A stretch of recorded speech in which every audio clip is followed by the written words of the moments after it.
Most important basic practical questions on DC machine always asked in competitive examinations. तो DC machines के ऊपर कुछ basic questions है जो प्रैक्टिकल क्वेश्चंस है जो हमेशा कॉम्पिटिटिव एग्जाम्स वगैरह में पूछा जाता है। तो ये बेसिक कॉन्सेप्ट्स है जिसके बारे में हमको जानकारी होना चाहिए। तो देखते हैं सबसे पहला सवाल, पहला जो क्वेश्चन है, how DC series motor are not started at no load. तो DC series motor are not started at no load because the speed at no load will be infinitely high. Infinitely high, the shaft of the motor will fly away and an accident may be caused. It is always advisable to load the motor before starting it. तो DC series motor में उसका जो speed होता है no load condition में वो formula के हिसाब से या इक्वेशन के हिसाब से वो इन्फिनिटी होता है, यानी इसका स्पीड इतना भयंकर रहेगा कि उसका जो शाफ्ट वगैरह है वो सब उड़ जाएगा और एक दुर्घटना हो सकता है। इसलिए हमेशा जो है सीरीज मोटर को लोड पे ही ऑन करना चाहिए। Always advisable to load the motor before starting it. ठीक। Second, how current transformer is not kept open. तो सिटी, करंट ट्रांसफार्मर को शॉर्ट में सिटी कहा जाता है। तो सिटी को कभी भी ओपन करके नहीं रखना चाहिए, है ना। तो क्यों नहीं रखना चाहिए? तो current transformer is never kept open circuit when it is connected in the circuit because the primary winding has one turn and secondary has the many number of turns. तो सिटी का अगर हम लोग डायग्राम देखें तो primary में एक number of turns रहता है और सेकेंडरी में लार्ज नंबर ऑफ टर्न्स रहता है। तो जिसके वजह से सेकेंडरी में क्या होगा, हाई वोल्टेज इंड्यूस्ड होगा। हाई वोल्टेज इंड्यूस्ड होने से अगर वो ओपन रहा तो उसके वजह से जो वर्कर है दुर्घटना यानी शॉक लग सकता है वर्कर को। Therefore keep the current transformer connected with the secondary winding. High current in primary cause है इंसुलेशन डैमेज। तो इस कारण करंट ट्रांसफार्मर को सेकेंडरी में कनेक्ट होना चाहिए। Secondary current transformer connected with the secondary winding, hence high current in primary cause the insulation damage. तीसरा जो है, व्हाट इज ट्रांसड्यूसर। तो transducer is an energy converter. Electrical machines are the transducer. तो transducer एक form of energy को दूसरे form में convert करता है, फिजिकल पैरामीटर को इलेक्ट्रिकल सिग्नल में कन्वर्ट करता है, उसी को ट्रांसड्यूसर कहा जाता है। तो जैसे वेइंग मशीन है, वेट को इलेक्ट्रिकल सिग्नल में कन्वर्ट करके मेज़र करते हैं, तो ये जो है ट्रांसड्यूसर कहा जाता है उसे। तो हॉटर मटेरियल ट्रांसड्यूसर। तो ट्रांसड्यूसर में कौन सा मटेरियल यूज़ किया जाता है? नेक्स्ट जो क्वेश्चन है, हॉटर मटेरियल ट्रांसड्यूसर। तो material transducer are form using material such as ferroelectric material, piezoelectric material, magnetostrictive materials, etc. So the material convert one form of energy to the other. Electromechanical energy conversion is possible with the help of material transducer. तो ये जो material फेरो electric, piezoelectric material, फेरो electric material, magnetostrictive material, ये सब क्या है कि electro mechanical energy यानी mechanical energy को इलेक्ट्रिकल एनर्जी में कन्वर्ट करता है। जब भी ऐसे मटेरियल के ऊपर प्रेशर आता है या किसी प्रकार से पुश करते हैं तो वो इलेक्ट्रिक सिग्नल जनरेट करता है। तो उसी कॉन्सेप्ट पे यूज़ करके ट्रांसड्यूसर बनाया जाता है। नेक्स्ट जो क्वेश्चन है,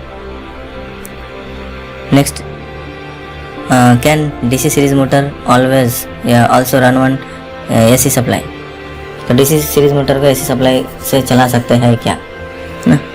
तो इसका आंसर जो है वो yes, DC series motor can also run one AC supply.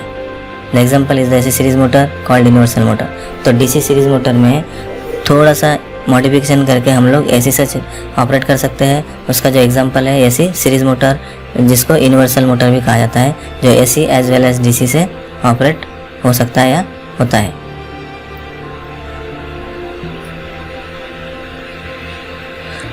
Next question, how shunt field winding is made. Why shunt field winding is made thinner and large number of turns, whereas series field winding is thicker and few number of turns. तो जो DC shunt motor है उसमें shunt field winding जो है वो thinner wire रहता है। Shunt field winding में थिनर बोले तो बारीक वायर लगा के रहते हैं और नंबर ऑफ टर्न जो है उसमें बहुत ज़्यादा रहता है। जबकि सीरीज फील्ड वाइंडिंग में, सीरीज DC मोटर में जो सीरीज फील्ड वाइंडिंग है वो वाइंडिंग जो है ज़्यादा रहता है, थिक रहता है and few number of turns, उसमें नंबर ऑफ टर्न जो है वो बहुत ही कम रहता है। इसका कारण क्या है? तो this is made because high resistance में be obtain in the shunt winding and low resistance in the series winding. तो शंट वाइंडिंग में अपने को हाई रेजिस्टेंस होना चाहिए। हाई रेजिस्टेंस होने से क्या होगा कि वोल्टेज ड्रॉप ज़्यादा होगा। और लो resistance in series field winding, low resistance in series field winding, तो फील्ड वाइंडिंग में लो रेजिस्टेंस रहने के लिए ये जो वाइंडिंग है वो ज़्यादा और कम नंबर ऑफ टर्न्स रहता है। Why is the speed of DC series motor is not controlled by connecting a variable resistance in series with armature? तो why is the speed of DC series motor? DC series motor के speed को हम लोग variable resistance connect करके control नहीं कर सकते। DC series motor को हम लोग कंट्रोल नहीं कर सकते by applying variable resistance in series with armature. इसका कारण क्या है? तो power loss will be high. तो सीरीज में अगर रेजिस्टेंस लगाएंगे तो पावर लॉस हाई होगा, तो पावर इनपुट जो है आर्मेचर को लेस मिलेगा, जिसकी वजह से हम लोग डीसी सीरीज मोटर को इस पद्धति से वेरिएबल रजिस्टर वगैरह लगा के स्पीड को हम लोग ज़्यादा कंट्रोल नहीं कर सकेंगे। इसलिए it is not a suitable method to control the speed of DC series motor by connecting variable resistor. Next question, is voltage drop in DC shunt generator with load more as compare to separately excited DC generator? तो DC shunt generator में voltage drop अगर load के साथ connected है तो ज़्यादा होगा। DC shunt generator अगर लोड के साथ कनेक्टेड है तो वोल्टेज ड्रॉप ज़्यादा होगा compare to separately excited DC generator. तो जैसे हमको मालूम है डीसी जनरेटर दो टाइप का रहता है, separately excited and self excited. तो सेपरेटली एक्साइटेड जो मोटर है उसके कंपैरिजन में इसमें वोल्टेज ड्रॉप ज़्यादा होगा। तो ये सवाल है कि वोल्टेज ड्रॉप ज़्यादा होगा या नहीं। तो आंसर जो है no effect on the voltage drop. तो वोल्टेज ड्रॉप के ऊपर उसका कोई इफेक्ट नहीं पड़ेगा। Voltage drop will remain same in both the cases.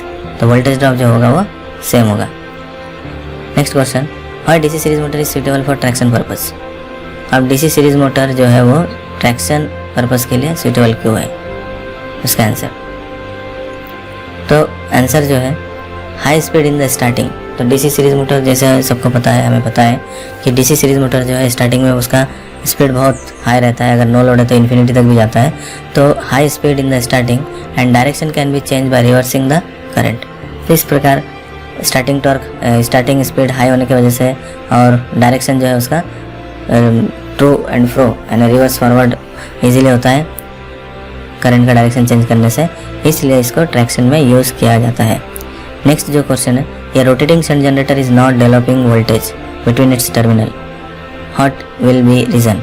एक रोटेटिंग शंट जनरेटर है जो उसके टर्मिनल में वोल्टेज ड्रॉप नहीं हो रहा है। रोटेटिंग जनरेटर के टर्मिनल में वोल्टेज ड्रॉप नहीं हो रहा है, तो संभावित कारण क्या है? What will be the reason? इसका रीज़न क्या है ना? तो shunt field rheostat resistance may be more than the critical resistance for the machine. तो इसका एक ही वजह हो सकता है कि उसका जो रेजिस्टेंस है शंट में लगा के, तो उसका जो वैल्यू है बहुत ही ज़्यादा है। शंट फील्ड रियोस्टेट रेजिस्टेंस में भी मोर, जो जितना वैल्यू होना चाहिए उससे ज़्यादा अगर होता है तो उसके टर्मिनल में वोल्टेज डेवलप नहीं होता है ना। तो ये कारण है। तो इस प्रकार से हमने 10 क्वेश्चन को डिस्क्राइब किए, देखे। ठीक, अगर अच्छा लगे तो लाइक कीजिए, सब्सक्राइब कीजिए, शेयर कीजिए। धन्यवाद।